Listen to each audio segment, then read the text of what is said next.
Assalamualaikum warahmatullahi wabarakatuh.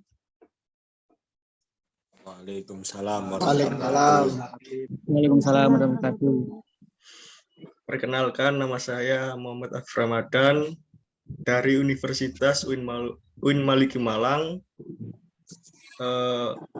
Sebelumnya saya terima kasih atas waktunya dan kehadirannya untuk rekan-rekan sekalian.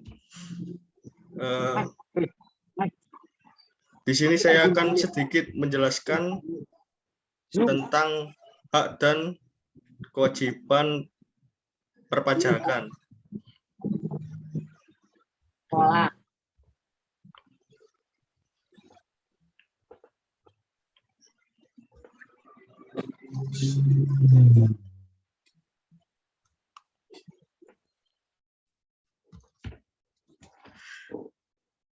Pertama-tama, yakni saya akan menjelaskan tentang pengertian pajak. Yang kedua adalah manfaat pajak. Yang ketiga adalah ciri-ciri pajak. Yang keempat adalah fungsi pajak. Yang kelima adalah azas-azas. Dan yang keenam adalah jenis dan pembagian. Yang ketujuh adalah pemungutan pajak. Dan yang kedelapan adalah tarif pajak. Yang kesembilan adalah hak dan kewajiban pajak. Yang terakhir adalah contoh kasus perpajakan. Pengertian pajak. Pajak adalah kontribusi wajib kepada negara yang terutang oleh orang pribadi atau badan yang bersifat memaksa berdasarkan undang-undang dengan tidak mendapatkan imbalan secara langsung dan digunakan untuk keperluan negara bagi sebesar-besarnya kemakmuran rakyat. Adapun pengertian pajak menurut para ahli, yakni Prof. Dr. Andes PJA Andriani. Pajak adalah iuran kepada wajib negara yang dapat dipaksakan yang terutang oleh wajib membayarnya menurut peraturan-peraturan dan gunanya adalah untuk membiayai pengeluaran-pengeluaran umum berhubung dengan tugas negara untuk menyelenggarakan pemerintah. Selanjutnya adalah manfaat pajak. Pajak memiliki manfaat bagi negara untuk membiayai anggaran belanja negara. Pajak memiliki manfaat untuk membiayai pengeluaran reproduktif yang berdampak langsung pada masyarakat. Misalnya, subsidi usaha atau program pengairan sawah. Adapun beberapa ciri-ciri pajak, yakni yang pertama adalah pajak dipungut berdasarkan undang-undang pelaksanaannya. Yang kedua adalah pembayaran pajak tidak dapat ditunjukkan adanya kontrapartisi individual oleh pemerintah. Yang ketiga adalah pajak dipungut oleh negara. Yang keempat adalah pajak diperuntukkan bagi pengeluaran-pengeluaran pemerintah. Yang terakhir adalah pajak dapat sebagai fungsi mengatur. Selanjutnya adalah fungsi pajak. Fungsi pajak terdiri dari 4, yakni yang pertama fungsi penerimaan, yang kedua adalah fungsi mengatur, yang ketiga adalah fungsi redistribusi, yang keempat adalah fungsi demokrasi. Selanjutnya adalah azas-azas dalam pemungutan pajak. Yakni yang pertama adalah equality, pemungutan pajak harus bersifat final, adil, dan merata. Certainty adalah penetapan pajak itu tidak ditentukan sewenang-wenang. Convenience adalah kapan wajib pajak itu harus membayar pajak. Yang keempat adalah ekonomi, yakni biaya pemungutan dan pemenuhan biaya kewajiban bagi wajib pajak diharapkan seminimal mungkin. Yang terakhir adalah asas keadilan. Adapun jenis dan pembagian pajak, yang pertama berdasarkan golongan, yang kedua berdasarkan sifatnya, dan berdasarkan pemungutan. Berdasarkan golongan terdapat 2, yakni adalah pajak langsung dan pajak tidak langsung. Contohnya pajak langsung yakni adalah pajak penghasilan, pajak bumi dan bangunan atau bisa disebut PBB, dan yang ketiga adalah pajak kendaraan bermotor. Yang kedua adalah pajak tidak langsung, terdiri dari 3, yakni pajak pertambahan nilai atau PPN, yang kedua adalah pajak bea masuk, dan yang terakhir adalah pajak ekspor. Adapun berdasarkan sifatnya. Yang pertama adalah pajak subjektif. Pajak subjektif adalah pajak yang bersifat perorangan, yaitu jenis pajak yang dalam pengenaannya memperhatikan keadaan atau kondisi pribadi wajib pajak, yakni status kawin atau tidak kawin, mempunyai tanggungan keluarga atau tidak. Yang kedua adalah pajak objektif. Pajak objektif adalah pajak yang bersifat kebendaan, yaitu jenis pajak yang dalam pengenaannya hanya memperhatikan sifat objek pajaknya saja, tanpa memperhatikan keadaan atau kondisi diri wajib pajak. Selanjutnya, berdasarkan pemungutannya, yakni yang pertama adalah pajak pusat, contohnya ada 3, yakni pajak penghasilan atau PPh. Yang kedua adalah pajak penjualan atas barang mewah atau PPNBM.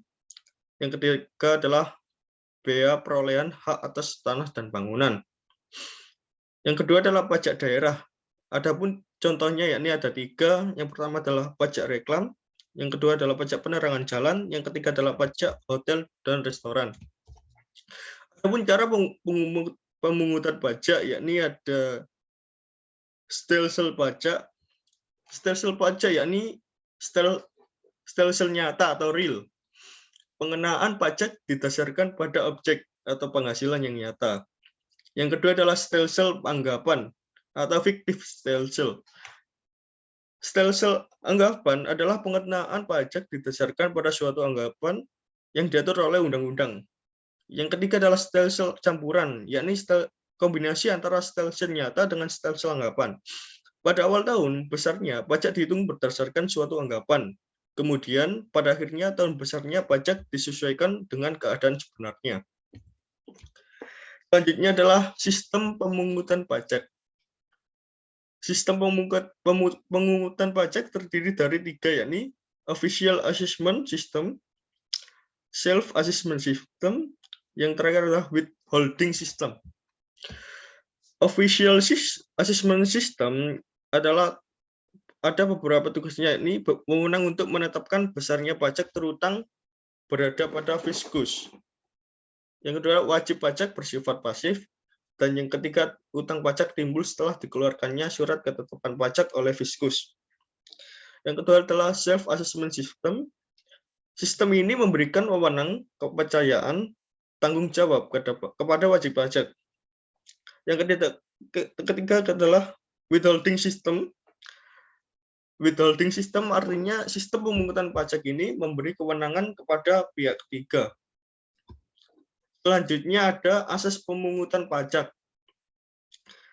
Asas pemungutan pajak terdiri dari 3, yakni asas tempat tinggal, asas kebangsaan, dan asas sumber. Selanjutnya, tarif pajak berdasarkan luasannya dan berdasarkan strukturnya. Berdasarkan luasannya, tarif pajak terdiri dari 2, yakni tarif marginal dan tarif efektif. Tarif marginal adalah untuk suatu kenaikan dasar pengenaan pajak, sedangkan tarif efektif adalah berlaku harus diterapkan atas dasar pengenaan pajak tertentu. Berdasarkan strukturnya,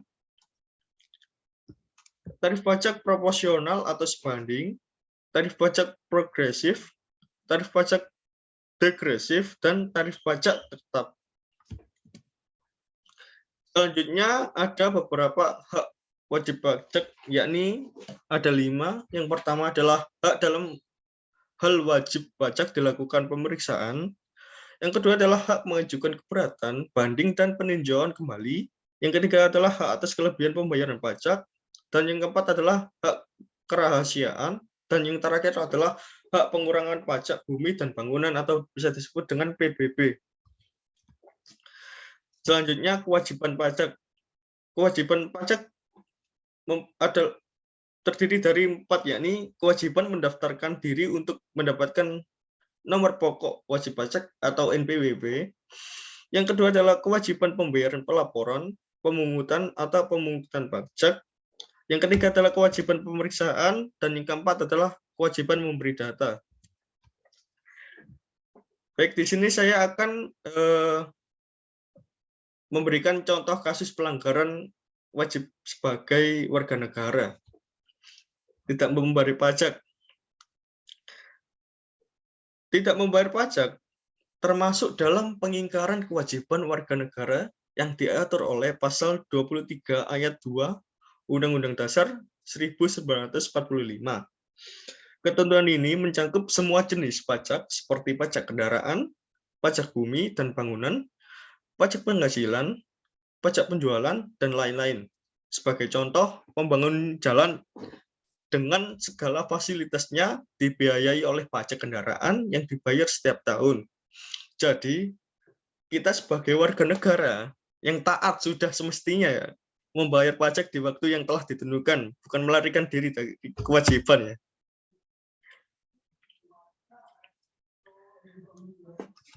Baik, terima kasih.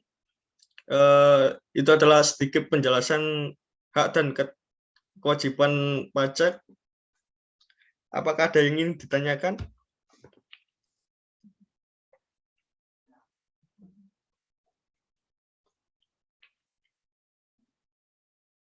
Terima kasih Mas Apip. Tidak ada yang bertanya. Sudah cukup jelas. Terima kasih. Baik, terima kasih. Baik, kalau tidak ada Dari saya sudah cukup jelas. Baik, terima kasih Mas Aldi. Baik, kalau tidak ada yang ditanyakan, terima kasih atas waktunya dan kehadirannya. Saya meminta maaf apabila ada kesalahan kata maupun disengaja ataupun tidak disengaja. Wassalamualaikum warahmatullahi wabarakatuh. Waalaikumsalam warahmatullahi wabarakatuh. Waalaikumsalam.